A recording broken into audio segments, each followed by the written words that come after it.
ప్రతి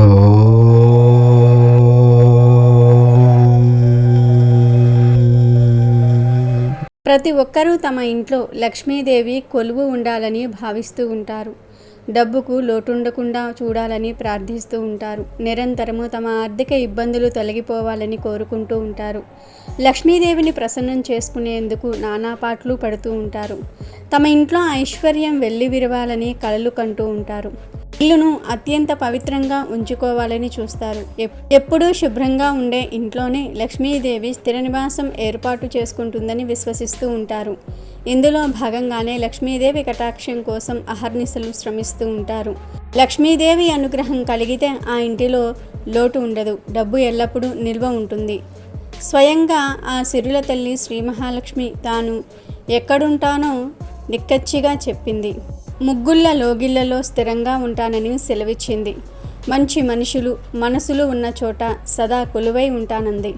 పసిడి పంటల్లో ధాన్యలక్ష్మిగా, పాలనలో రాజ్యలక్ష్మిగా, లానలలో గృహలక్ష్మిగా, ఇంటింటా సంతానలక్ష్మిగా, ఊరంతా మహాలక్ష్మిగా శోభిల్లుతుంది శ్రావణ వరలక్ష్మి. సేద్యం ఆమెదే, స్వేదం ఆమెనే, వేదన ఆమె కోసమే, శోధన ఆమె కోసమే. లక్ష్మి అంటే శుభ లక్షణ, లక్షిత అని అర్థం ఉంది. మనిషి రూపురేఖలు ఎలా ఉన్నా గుణగణాలు సక్రమంగా ఉంటేనే లక్ష్మీ కటాక్షం కలుగుతుంది. మనలోని శుభ లక్షణాల కలబోతే లక్ష్మి. ధైర్యము, వీర్యము, ఆరోగ్యము, బుద్ధి ఇవన్నీ లక్ష్మీదేవి సంకేతాలే. వీటినే ధైర్యలక్ష్మి అని, సంతానలక్ష్మి అని వివిధ పేర్లతో పలు రూపాల్లో కొలుస్తూ ఉంటాం. పవిత్రంగా ప్రశాంతంగా ఉండే ఇంట్లో మనుషులతో తాను ఉంటానని స్వయంగా లక్ష్మీదేవియే ప్రకటించింది. అందరూ లక్ష్మి తమ ఇంటిలో స్థిర నివాసం ఉండాలని కోరుకుంటూ ఉంటారు. లక్ష్మి కూడా తమ భక్తులతోనే ఉండాలని కోరుకుంటుంది. లక్ష్మీదేవి ఏ భక్తుల దగ్గర ఉండాలని అనుకుంటుందో వారికి కొన్ని సంకేతాలు పంపిస్తుందని పండితులు చెప్తూ ఉన్నారు. ఆ సంకేతాలు మీకు గనుక కనిపిస్తే త్వరలో లక్ష్మీదేవి మీ ఇంటికి రాబోతుంది అని అర్థం చేసుకోండి. మరి లక్ష్మీదేవి ఇంటికి వచ్చే ముందు పంపే 7 సంకేతాలు ఏమిటో ఇప్పుడు మనం ఈ వీడియోలో వివరంగా తెలుసుకుందాము. అంతకన్నా ముందు మా వీడియో నచ్చితే లైక్ చేసి షేర్ చేయండి. అలాగే మా ఛానల్ని కూడా సబ్స్క్రైబ్ చేసుకుని మాకు సపోర్ట్ చేయండి. ఇక వీడియోలోకి వస్తే, మన చుట్టూ ఉన్న ప్రకృతి కూడా లక్ష్మీదేవి ప్రతిరూపమే. ఆ తల్లిని ప్రకృతియే నమః అని స్తుతిస్తూ ఉంటారు. ప్రకృతిలోని ప్రతి సంపద తనే. పాంచభౌతిక శక్తులైన భూమి, జలము, అగ్ని, వాయువు, ఆకాశాలను సమన్వయపరిచి పుడమిపై నివసించే ప్రాణులకు రక్షణ కల్పించే శక్తి లక్ష్మి. పంట పొలాల్లోనే కాదు, పచ్చని చెట్లల్లోనూ ఆమె నివసిస్తూ ఉంటుంది. లక్ష్మీదేవి నివసించే మొక్కలలో తులసి మొక్క ఒకటి.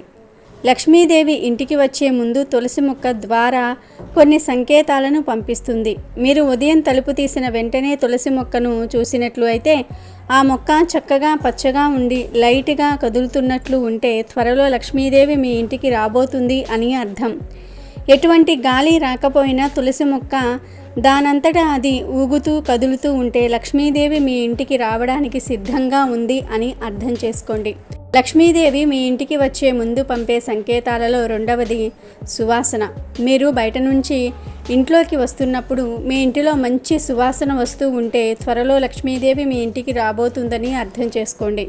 పూజ గదిలో మరియు తులసి చెట్టు వద్ద అగరబత్తి వెలిగించకపోయినా మంచి సువాసన వస్తే లక్ష్మీదేవి మీ ఇంటికి రాబోతుందని అర్థం చేసుకోండి. లక్ష్మీదేవి పంచభూతాలలోనూ ఉంటుంది. లక్ష్మీదేవి ఇంటికి వచ్చే ముందు గాలి ద్వారా అంటే మంచి సువాసన ద్వారా మనకు సంకేతాన్ని పంపిస్తుంది. అలాగే మీకు కలలో వాటర్ ఫాల్స్ కనిపిస్తే త్వరలో మీ ఇంటికి లక్ష్మీదేవి రాబోతుంది అని అర్థం. మీరు వాటర్ ఫాల్స్ చూడడానికి వెళ్ళినప్పుడు 2 కొండల మధ్య నుండి నీటి దారలు పడుతున్నట్లు కలవస్తే లక్ష్మీదేవి మీ ఇంటికి రాబోతుందని మీకు పంపే సంకేతం. అయితే కలలో సముద్రం రావటం అంత మంచిది కాదని పండితులు చెప్తూ ఉన్నారు. సముద్రం కాకుండా కేవలం వాటర్ ఫాల్స్ మాత్రమే కలలో కనిపిస్తే అతి త్వరలో మీరు అదృష్టవంతులు కాబోతున్నారని అర్థం చేసుకోండి. ఇక లక్ష్మీదేవి మీ ఇంటికి వచ్చే ముందు ఆవు ద్వారా కొన్ని సంకేతాలను పంపుతుంది. కలలో తెల్ల ఆవు కానీ ఎరుపు రంగులో ఉండే ఆవు కానీ కనిపిస్తే త్వరలో సంపదలకు ఆదిదేవత అయిన లక్ష్మీదేవి మీ ఇంటికి రాబోతుందని అర్థం. మీరు కలలో ఆవు దూడతో ఆడుతున్నట్లు కనిపించిన, ఆవు పాలు తాగుతున్నట్లుగా కనిపించిన లక్ష్మీదేవి మిమ్మల్ని అనుగ్రహించిందని అర్థం చేసుకోండి. ప్రతిరోజు ఆవు మీ ఇంటి ముందు వచ్చినా, మీరు పని మీద బయటకు వెళ్ళినప్పుడు ఆవు ఎదురు వచ్చినా, ఆవు అరుపు వినిపించినా త్వరలో లక్ష్మీదేవి మీ ఇంటికి వస్తుందని తెలిపే సంకేతం.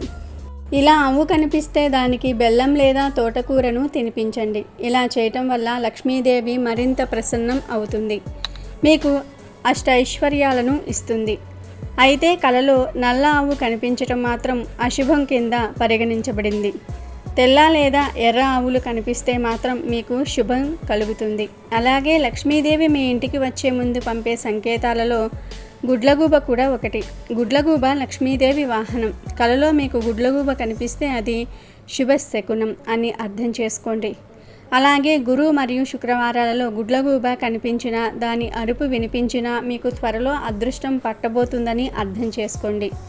మీకు కలలో గుడ్లగూబ కనిపిస్తే మీకు ఉన్న సమస్యలన్నీ కూడా తొలగిపోతాయని అర్థం చేసుకోండి. అలాగే లక్ష్మీదేవి మీ ఇంట్లోకి వచ్చే ముందు పాలు పొంగుతాయి. అకస్మాత్తుగా పాలు పొంగుతాయి. అయితే తరచుగా మీ ఇంట్లో పాలు పొంగితే మాత్రం అది అశుభం కిందే భావించాలి. అలాగే మీ ఇంటి పెరట్లో పిచ్చుకలు గూళ్ళు కట్టుకుంటే కూడా మంచిదే. ఇంటి లోపల పిచ్చుకలు గూళ్ళు కట్టుకుంటే మంచిది కాదు. ఇంటి ఆవరణలో పెరట్లో పిచ్చుకలు గూళ్ళు కట్టుకుంటే త్వరలో లక్ష్మీదేవి ఇంటికి రాబోతుందని అర్థం చేసుకోవాలి. ఇక చివరిగా లక్ష్మీదేవి మీ ఇంటికి వచ్చే ముందు పంపే సంకేతం ఏమిటి అంటే, మీకు కలలో చిన్న పిల్లలతో ఆడుకుంటున్నట్లుగా కనబడుతుంది. మీకు మీ కలలో చిన్న ఆడపిల్ల నిండుగా బొట్టు పెట్టుకొని, గాజులు వేసుకొని మీ చుట్టూ తిరుగుతున్నట్లు కలవస్తే లక్ష్మీదేవి మిమ్మల్ని అనుగ్రహించిందని అర్థం చేసుకోండి. అమ్మవార్లు మనకు కలలో చిన్న పిల్లల రూపంలో దర్శనమిస్తారని పండితులు చెప్తూ ఉన్నారు. మీకు కలలో చిన్నపిల్లలు కనిపిస్తే లక్ష్మీదేవి మీ ఇంటికి రాబోతుందని సంకేతం.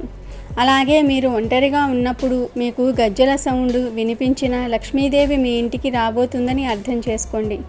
లక్ష్మీదేవి మీ ఇంటికి వచ్చే ముందు, అలాగే లక్ష్మీదేవి మీ ఇంట్లో ఉన్నా కూడా గజ్జల సౌండ్ వినిపిస్తుంది. అలాగే లక్ష్మీదేవి మీ ఇంటికి వచ్చిన, లక్ష్మీదేవి మీ ఇంట్లో ఉన్న గుగ్గిలం స్మెల్ వస్తుందని పండితులు చెప్తూ ఉన్నారు. లక్ష్మీదేవి మీ ఇంటికి వచ్చే ముందు తులసి చెట్టు ద్వారా, ఆవుల ద్వారా, గుడ్లగూబ ద్వారా మీకు సంకేతం పంపుతుంది. అలాగే కలల ద్వారా కూడా కొన్ని సంకేతాలను పంపుతుంది. ఆ సంకేతాలను గుర్తిస్తే లక్ష్మీదేవి మిమ్మల్ని అనుగ్రహించిందని అర్థం చేసుకోండి. లక్ష్మీదేవిని ఆకర్షితురాల్ని చేసుకోవడానికి మరికొన్ని పూజలు కూడా చేయాలి.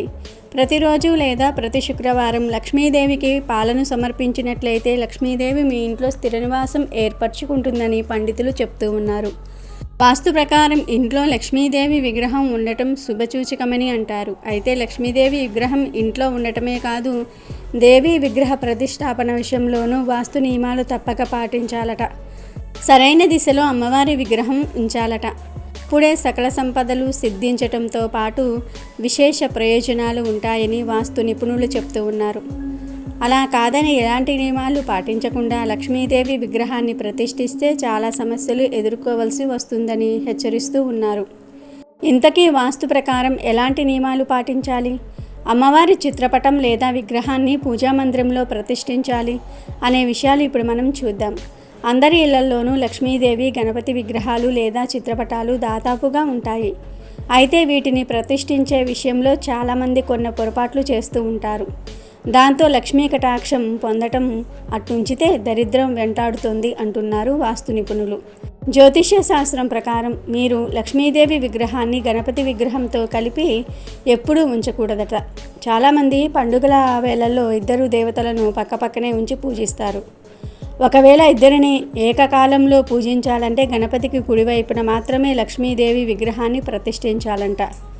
ఈ విషయం తెలియక చాలామంది వినాయకుడికి ఎడమవైపున అమ్మవారిని చిత్రపటాన్ని పెడుతూ ఉంటారు. వాస్తు ప్రకారంగా అది చాలా పెద్ద పొరపాటు అని నిపుణులు చెప్తూ ఉన్నారు. అంతేకాదు వాస్తు ప్రకారంగా లక్ష్మీదేవి ప్రతిష్టాపనలో మీరు తెలుసుకోవాల్సిన మరో ముఖ్యమైన విషయం ఏమిటి అంటే, పూజా మందిరంలో ఎప్పుడూ లక్ష్మీదేవి నిలువెత్తి విగ్రహాన్ని ఉంచుకోకూడదట. అలాంటి రూపంలో ఉన్న అమ్మవారి విగ్రహం లేదా చిత్రపటాన్ని పూజించడం వల్ల కలిగే ప్రయోజనాలు శూన్యమని చెప్తూ ఉన్నారు. ఎందుకంటే నిల్చున్న లక్ష్మీదేవి చిత్రపటం ఆమె ప్రయాణాన్ని సూచిస్తుందట. అంటే ఇంటి సంపద బయటకు వెళ్ళిపోతుందని అంటూ ఉన్నారు. అందుకే పండితులు మీ పూజా మందిరంలో ఎప్పుడూ కమలంపై సంతోషకరమైన భంగిమలో కూర్చొని ఉన్న లక్ష్మీదేవి విగ్రహాన్ని ప్రతిష్ఠించాలని చెప్తూ ఉన్నారు.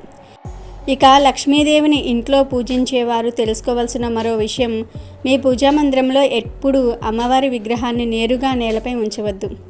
అందుకోసం ప్రత్యేకంగా ఒక పీట లేదా ఇతర ఏదైనా దిమ్మె లాంటిది ఏర్పాటు చేయాలి.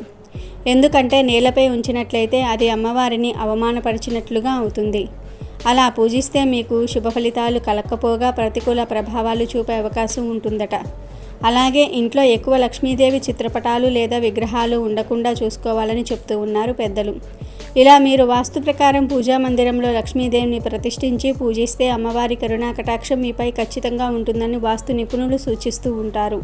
మనందరికీ ఊహ తెలిసినప్పటి నుండి లక్ష్మీ అమ్మవారి పటాలను విగ్రహాలను చాలా చూసే ఉంటాము. కానీ ఎక్కడ చూసినా మనకు లక్ష్మీ అమ్మవారు తామర పుష్పంలో కూర్చున్నట్టే కనిపిస్తారు. అయితే లక్ష్మీదేవి కేవలం తామర పువ్వుపై కూర్చొని మాత్రమే మనకు దర్శనం కనిపించడానికి గల కారణం ఏమిటి అనే విషయం చాలామందికి తెలియకపోవచ్చు. అయితే లక్ష్మీదేవి తామర పువ్వుపై కొలువై ఉండడానికి గల కారణం ఏమిటో ఇక్కడ తెలుసుకుందాము. సాధారణంగా తామర పువ్వు బురదలో నుంచి బయటకు వస్తుంది. కానీ తామర పువ్వుకు మాత్రం ఎటువంటి బురద అంటుకొని ఉండదు. అదేవిధంగా మన మనసులో కూడా ఎటువంటి కల్మషం లేకుండా ఇతరులు అనే మాటలు పట్టించుకోకుండా స్వచ్ఛమైన మనసుతో మెలగాలని తామర పువ్వు మనకు సూచిస్తుంది. మన మనసు ఎంతో అలజడిగా ఉన్నప్పుడు తామర పువ్వును చూస్తే మనసు ప్రశాంతంగా అనిపిస్తుంది. తామర పువ్వు ఎల్లప్పుడూ సరస్సులలో, కొలనులలో, నీటి ప్రవాహం ఉన్న ప్రాంతాలలో వికసిస్తుంది. తామర పువ్వు నీటి ప్రవాహం ఎటువైపు ఉంటే అటువైపు కదులుతూ ఒక చోట నిలకడ లేకుండా ఉంటుంది. అదేవిధంగా లక్ష్మీదేవి కూడా మన ఇంట్లో నిలకడగా ఉండకుండా కొన్ని రోజులు ఆర్థికంగా ఎలాంటి సమస్యలు లేకుండా ఉంటే మరికొన్ని రోజులు ఆర్థిక సమస్యలను కలిగిస్తూ ఉంటుంది. ఈ విధమైనటువంటి విషయాలను మనకు తెలియజేయడానికి లక్ష్మీదేవి తామర పువ్వుపై కొలువై ఉంటుందని ఆధ్యాత్మిక పండితులు చెప్తూ ఉన్నారు.